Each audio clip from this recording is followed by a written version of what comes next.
Hello and welcome to Indie Miners. This week we review the new album from RATBOYS, The Window.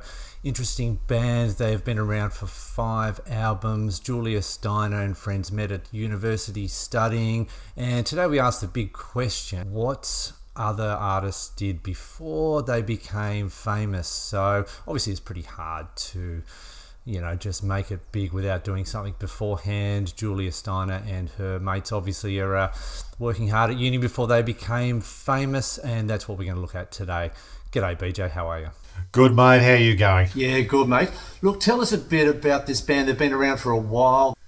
Well, they're very interesting band. So RATBOYS have been around since 2010. I haven't come across them, Al, so it's actually very interesting in that. But they have a number of different influences, so it's actually good to hear a band that have influences, but you can't actually put a finger on it. So what we're talking about with this particular band is artists like Wilco, Neutral Milk Hotel, The Breeders, Pavement, a lot of those 90s style of bands. So they have an alt country type of an influence, but also definitely a rock influence as well. So it's a really great mix. Now, this is their 5th album. The band is the vehicle of mainly of a Julia Steiner and a Dave Sagan.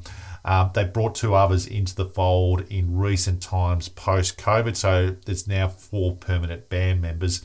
I really enjoyed this particular album. Like Julia's the front woman and singer of the band. Very, I guess, a very good vocalist. It comes across very strong, has a very much a storytelling type of approach to her songwriting, which is always good to hear. It comes at about 47 minutes, so it's probably slightly longer. You know that I don't really like a long album there. 11 tracks though, but I actually am now listening to a lot of their back catalogue. What is coming across in the back catalogue is that they do a lot more of the sort of the old country numbers. It's probably less so in this particular album, but you can definitely hear those types of influences in this album. Very enjoyable. What were your first impressions, mate? Yeah, it looks the same, mate. When we were kind of tossing around which album to kind of review this week, I hadn't heard of this band before, so I was really keen to explore it. And I kind of, after the first track, thought it was going to be really kind of heavy rock, which I was kind of excited about. But after the title track, kind of heads into a more alt country, jangly kind of rock, which is more my kind of style. And in terms of tracks that are highlights for me, mate, I really enjoyed the title track, The Window, which comes in at number 6 on the album, which is actually an interesting story because it's written from the perspective of Steiner's grandfather in hospital during the COVID period, who was unable to really kind of communicate or see his wife other than through a window. So they've kind of obviously taken this kind of different turn in terms of their story writing with their music in this particular album. So I'm keen to see some of their back catalogue to see whether that kind of is the same for their previous albums. But some other highlights for me, mate, Morning Zoo, the second track off the album, and the other one was Cross That Line, which kind of, her vocals kind of remind me a little bit of the chick singer from Spiderbait, actually. Spiderbait, yeah, actually, yes. Peculiar Reason, yeah. That song, fucking awesome. I don't know if you remember that song, but anyway, mate, I'm really, really enjoying this. This is up there.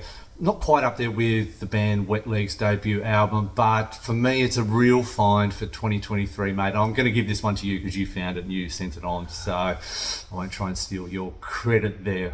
And it's very interesting, mate. So, I mean, Spiderbait, probably for our international viewers, an Australian band, but you certainly should check out Spiderbait. They're from the 90s, and they've got a sort of terrific back catalogue.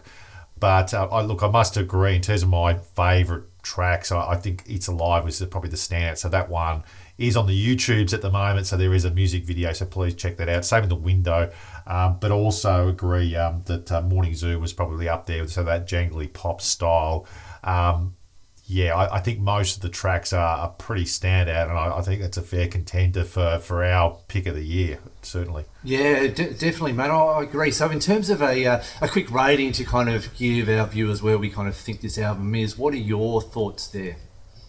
I'm going to give this 4.25. I think there is something about this album, and I think, as I said before, good albums that tend to have good influences, but influences you can't sort of put a finger on, and I think that's that's really testament in this particular regard. I just feel as if they've got a lot of different things, a lot of different influences, and they're very sort of passionate, and they're very well structured, and it comes out in the album. It's pretty much a joy to watch, or joy to listen to rather. So what was your end result, mate? Yeah, look, I'll go 4 stars. Most of the reviews, the earlier reviews that have come in, have kind of given it 3.5, 4. I'm going to give it a solid 4, with a bit of room to grow for album number 6. Thoroughly enjoyed it though, and I'm looking forward to going back into their back catalogue of this Chicago band. They do have a headlining tour at the moment, so sold out shows in Chicago. So I just wish this band all the best, and hopefully they can come to Australia soon, maybe down to Tassie, mate. But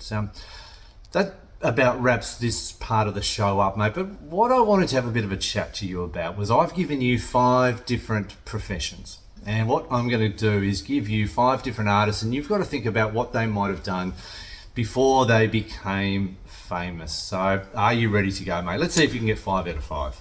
Let's see. All right. So we'll go firstly to Mick Jagger.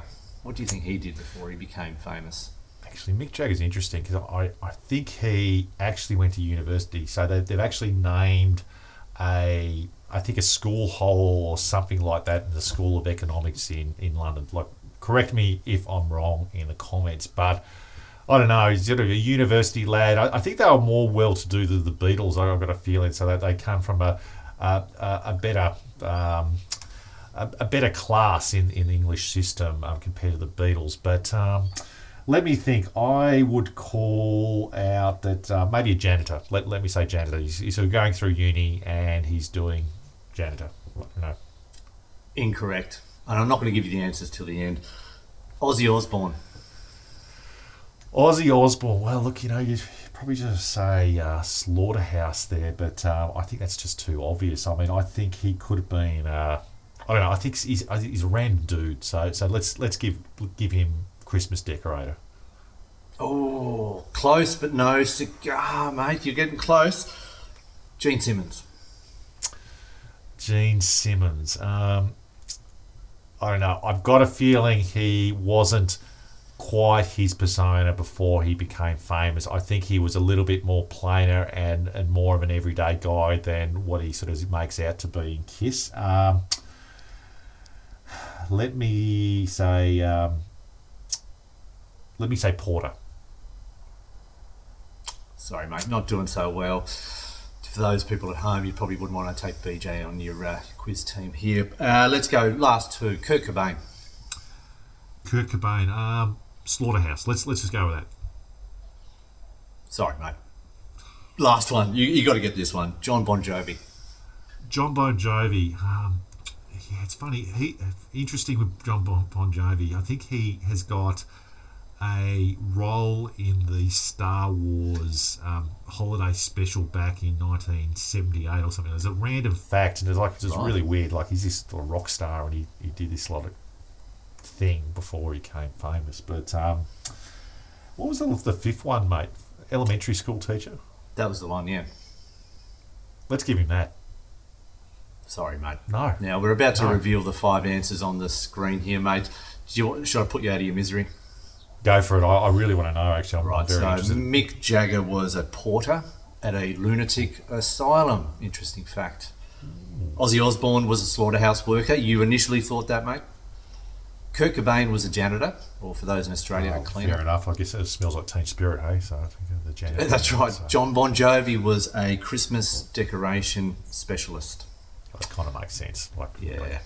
And Gene Simmons, of course, was an elementary school teacher. So there's just a few professions of what some famous artists did before they became famous, mates. And you and I, before we became famous YouTube stars, of course, you're in accounting and I'm in teaching. So not quite food in the fridge yet, mate. But that was our review of the new album from RATBOYS, The Window.